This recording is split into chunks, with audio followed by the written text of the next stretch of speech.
नमस्कार दोस्तों, स्वागत है आप सभी लोग का आपके अपने YouTube channel live study Allahabad पर। दोस्तों, जैसा कि आप लोगों की बहुत सारी इंक्वायरी आ रही थी कि सर एमपी सेट का नया बैच प्रारंभ करिए। दोस्तों, आज मैं आप लोगों के सामने एमपी सेट का नया बैच अनाउंस कर रहा हूँ और ये जो क्लास है वो दोपहर में 12 बजे से लाइव होने वाली है। तो अब आप कहेंगे कि सर आखिरकार एमपी स्टेट एलिजिबिलिटी टेस्ट की तैयारी ठीक तरीके से कैसे करें। तो देखिए, एग्जाम की तैयारी करने के लिए और इसी क्लास में मैं आपको पूरा सिलेबस भी बताऊंगा कि इकोनॉमिक्स में कौन कौन से टॉपिक आपके एग्जाम में पूछे जाते हैं। तो इत्मीनान से पूरी क्लासेस को देखिए। अगर जो चैनल पे नए हैं तो चैनल को सब्सक्राइब करके बेल आइकन को क्लिक कर लीजिए और थोड़ा सा वीडियो को लाइक और शेयर भी जरूर कर दीजिए। तो देखिए, सबसे पहली बात है कि देखिए अभी हम लोग बात कर लेते हैं कि आखिरकार तैयारी करने के लिए सबसे जरूरी बातें क्या होती हैं। तो देखिए, जो सबसे जरूरी बात होती है किसी भी एग्जाम की तैयारी करने के लिए वो ये होती है कि आप पहला क्या पढ़ें, आप कॉन्सेप्ट को पढ़ें, है ना। जब तक आपके कॉन्सेप्ट क्लियर नहीं है तब तक केवल आप प्रैक्टिस करके एग्जाम में क्वालिफाई नहीं कर पाते हैं।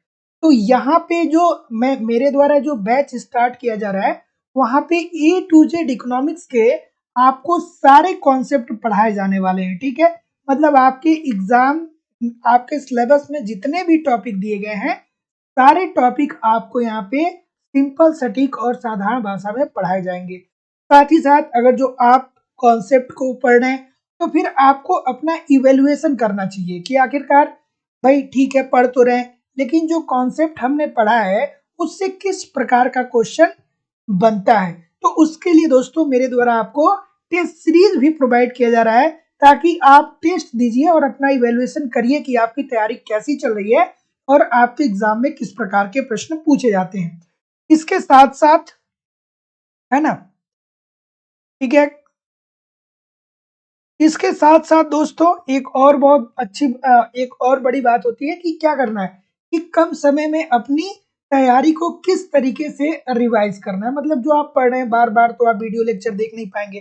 तो ऐसी स्थिति में जितनी भी क्लासेस होंगी उसका नोट्स भी आपको यहाँ पे प्रोवाइड कराया जाएगा। तो आपको कंप्लीट इकोनॉमिक्स के नोट्स भी दिए जाएंगे करेंट डाटा के साथ, है ना। तो एमपी सेट के लिए अर्थात एमपी स्टेट एलिजिबिलिटी टेस्ट के लिए नया बैच इकोनॉमिक्स का प्रारंभ हो चुका है दोस्तों। कल दोपहर 12 बजे से आपकी क्लास लाइव होने वाली है। एडमिशन जो है वो ओपन है और एडमिशन की जो फीस रखी गई है वो 2500 रुपए रखी गई है। इस फीस में आपको पूरा कॉन्सेप्ट पढ़ाया जाएगा, कंप्लीट टेस्ट सीरीज दिए जाएंगे, संपूर्ण नोट्स आपको मिलेगा और करंट भी आपको प्रोवाइड कराया जाएगा। ठीक है, तो एडमिशन लेने के लिए डिस्क्रिप्शन बॉक्स में एप्लीकेशन का लिंक है, एप्लीकेशन को डाउनलोड कर लीजिए।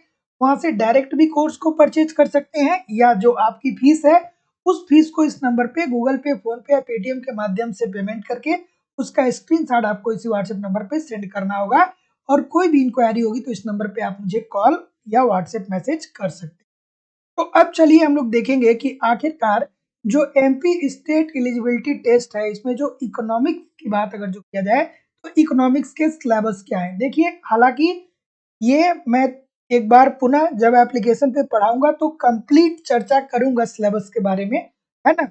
लेकिन यहाँ पे जो आपका नोटिफिकेशन था वहां से ये लिया गया है आपके सिलेबस को, तो इस वजह से हो सकता है कि आपको बहुत ज्यादा स्पष्ट दिखता ना हो, लेकिन एक एक चीजें मैं पढ़ के यहाँ पे आपको बता रहा हूँ। तो जब आप बैच ज्वाइन करेंगे तो वहां पे सिलेबस पर सब विस्तार से चर्चा होगा, ठीक है, पहली क्लास में। लेकिन ये चूंकि ये यूट्यूब पे क्लास है तो यहाँ पे मैं अमूमन बता दे रहा हूँ कि इसमें आपको पढ़ना क्या क्या है। तो देखिए, अर्थशास्त्र के अंतर्गत आपको पढ़ना है कि अर्थशास्त्र की परिभाषा क्या होता है, अर्थशास्त्र की प्रकृति क्या होती है, अर्थशास्त्र के क्षेत्र क्या होते हैं, अध्ययन की विधियां क्या होती है, अर्थशास्त्र को अध्ययन करने के लिए कौन कौन सी विधियां होती है। फिर हम लोग पढ़ेंगे व्यष्टि एवं समष्टि अर्थशास्त्र को पढ़ेंगे, सभी लोग को पता ही होगा। भारतीय एवं पाश्चात्य आर्थिक विचार को पढ़ेंगे, जो भारतीय एवं पाश्चात्य आर्थिक विचारक थे उनके बारे में पढ़ेंगे। अर्थव्यवस्था की जो केंद्रीय समस्याएं हैं, अर्थव्यवस्था की जो मूल समस्याएं हैं उसके बारे में भी हम लोग पढ़ने वाले हैं। साथ ही साथ दूसरा यूनिट क्या पूछेगा भैया इसमें, तो दूसरा यूनिट पूछेगा कि उपभोग एवं उपयोगिता से। अब इसमें कौन कौन से टॉपिक बनेंगे, तो उपयोगिता, उपभोग एवं उपयोगिता का अर्थ क्या होता है, इसके प्रकार क्या होते हैं, इसका महत्व क्या है। फिर हम लोग देखेंगे कि उपयोगिता ह्रास नियम क्या होता है ना, जहाँ पे हम लोग देखते हैं ना कि जैसे जैसे आप अपनी क्या करते हैं, चलिए मैं इसको क्या करूंगा कि सब विस्तार से इस पे डिटेल में चर्चा आपसे करूंगा, लेकिन यहाँ पे आपके दिमाग में आना चाहिए अच्छा उपयोगिता ह्रास नियम में क्या होता है कि जैसे जैसे किसी वस्तुओं की अतिरिक्त इकाइयों को आप बढ़ाते चले जाते हैं, वैसे वैसे उससे मिलने वाली उपयोगिता आपकी क्या होने लगती है, कम होने लगती है। फिर देखिए एक उपभोक्ता संतुलन में कब होगा, उपभोक्ता की बचत क्या होती है, आपके दिमाग में आना चाहिए कि जो वास्तविक रूप से आप पैसा देते हैं और देने के लिए तैयार होते हैं, उसी के बीच का जो अंतर होता है उपभोक्ता बचत होता है। उत्पत्ति के नियम हम लोग फिर पढ़ेंगे एवं पैमाने के प्रतिफल को पढ़ेंगे। पूंजी निर्माण क्या होता है और पूंजी बचत क्या होता है, ये भी टॉपिक आपको पढ़ना। फिर देखिए मांग व पूर्ति वाला जो तीसरा टॉपिक है, यहाँ पे हम लोग पढ़ेंगे कि मांग व पूर्ति का अर्थ क्या होता है, मांग एवं पूर्ति के नियम को हम लोग पढ़ेंगे, मांग एवं पूर्ति की लोच को हम लोग पढ़ेंगे, फिर लागत एवं एवं आगम को पढ़ेंगे। फिर उत्पादन जो चौथा यूनिट है, यहाँ पे हम लोग अवधारणा, विशेषता एवं उत्पादन के साधन को पढ़ने वाले हैं। बाजार एवं मूल्य निर्धारण को पढ़ने वाले हैं, इसमें देखेंगे कि बाजार का अर्थ क्या होता है, तत्व क्या होते हैं, वर्गीकरण, पूर्ण प्रतियोगिता में मूल्य का निर्धारण कैसे होता है। फिर वितरण के अंतर्गत हम लोग वितरण के सिद्धांत पढ़ेंगे, लगान को पढ़ेंगे, मजदूरी निर्धारण, ब्याज, लाभ के सिद्धांत। और उसके बाद अगला यूनिट है 7 नंबर का यूनिट, इसमें हम ये क्या है, मुद्रा की आधारभूत अवधारणा एवं सिद्धांत, इसको पढ़ेंगे। तो इसका अर्थ क्या होता है, इसके कार्य क्या होते हैं, इसके प्रकार क्या होते हैं, परिणात्मक सिद्धांत, नगद व्यवहार एवं नगद कोष की इसका दृष्टिकोण देखेंगे। फिर हम लोग देखेंगे मुद्रास्फीति, ठीक है, फिर देखेंगे मुद्रास्फीति एवं विस्फीति एवं मंदी क्या होता है, ठीक है।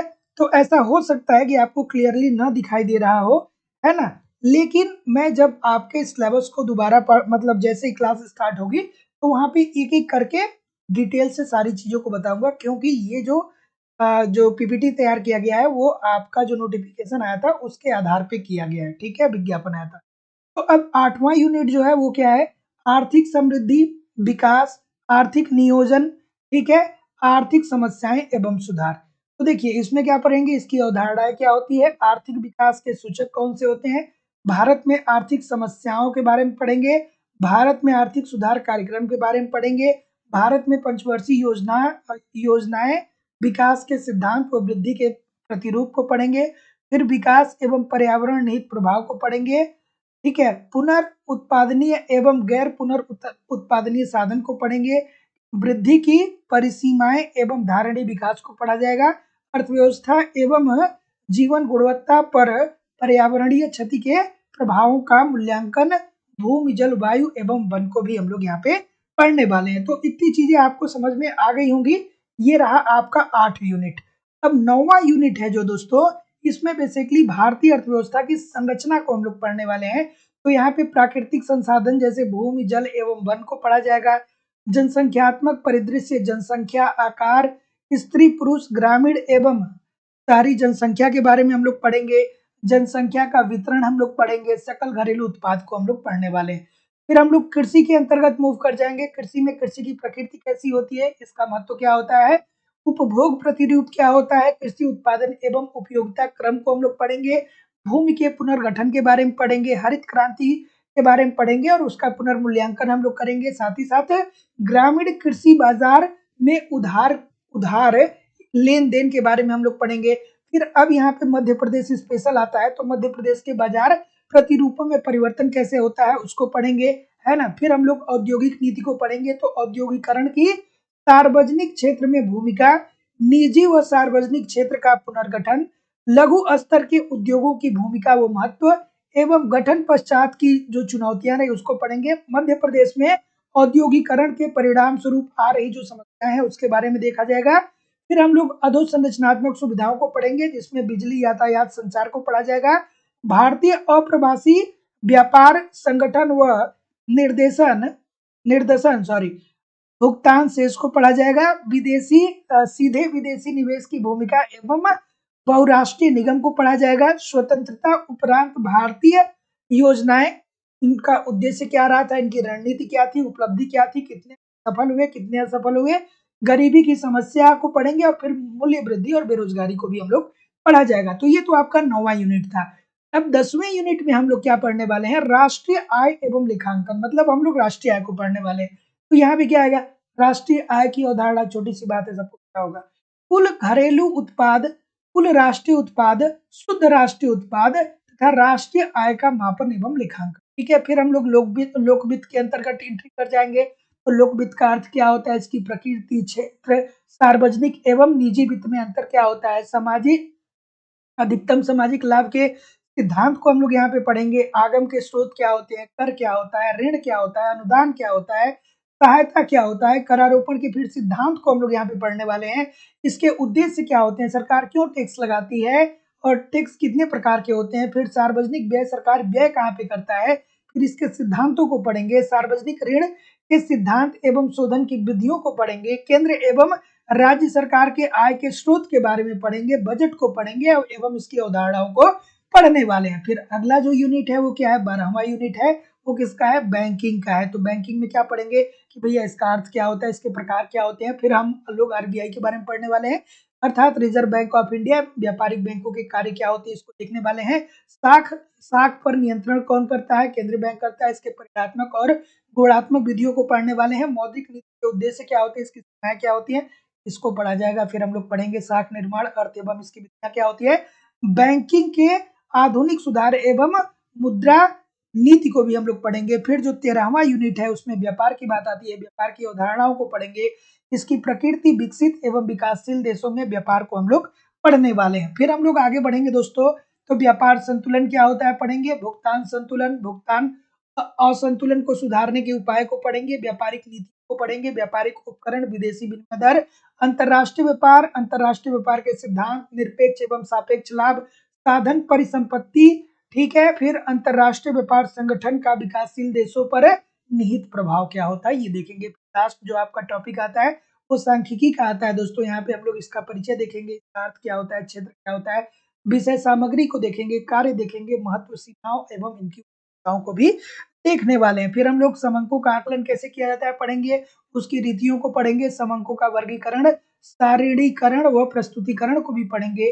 केंद्रीय प्रवृत्ति के माप में हम लोग माध्यिका, माध्य माध्यिका, भूपृष्ठिक विचलन, प्रमाप विचलन, सहसंबंध, काल पियर्सन का सहसंबंध गुणांक एवं स्पीयरमैन का श्रेणी सहसंबंध गुणांक, श्रेणी चिन्ह परीक्षण, इन सारी चीजों को दोस्तों हम लोग पढ़ने वाले हैं। तो ये तो आपका एमपी सेट का क्या हुआ, इकोनॉमिक्स का सिलेबस हो गया। तो अब हम लोग दोस्तों कल 12 बजे से लाइव क्लासेस करने वाले हैं। ठीक है, लाइव स्टडी इलाहाबाद के मोबाइल एप्लीकेशन क्लासेस आपकी होने वाली है।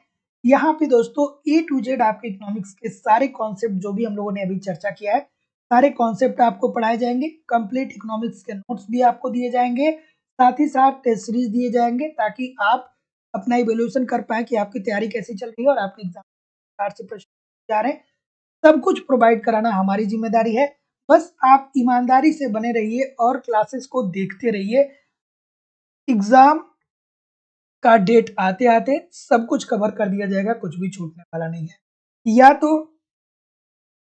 एप्लीकेशन को आप डाउनलोड कर लीजिए, एप्लीकेशन का डिस्क्रिप्शन बॉक्स में लिंक दिया गया है, डाउनलोड करके डायरेक्ट वहां से कोर्स को परचेज कर सकते हैं, या आप गूगल पे, फोन पे या पेटीएम के माध्यम से आपकी जो फीस है 2500 रुपए नंबर पे पेमेंट करके उसका स्क्रीनशॉट सेंड।